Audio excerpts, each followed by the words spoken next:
Policia e Tiranës ka arrestuar një 36 vjeçar të dyshuar për kryerjen e 3 vjedhjeve brenda 3 ditëve të fundit në zona të ndryshme të kryeqytetit.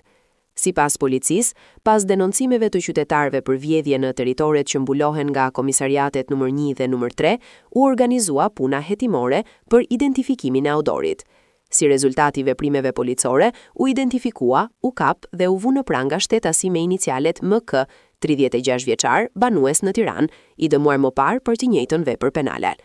Nga hetimet paraprake, dyshohet se ai ka kryer 3 vjedhje në ditë ndryshme. Më 6 mars 2026 ka vjedhur një biçikletë elektrike në rrugën e Kavajës. Më 7 mars 2026 i ka vjedhur një varëse një shtetaseje në bulevardin Gjergj Fishta. Më 8 mars 2026 i ka marrë portofolin një qytetari në rrugën Avni Rustemi. Policia bën me dije se vijon puna për të verifikuar nëse 36 vjeçari është autor e zgjedhjeve të tjerave kryeqytet. Materialet procedurale janë referuar Prokurorisë së Tiranës për veprime të mëtejshme.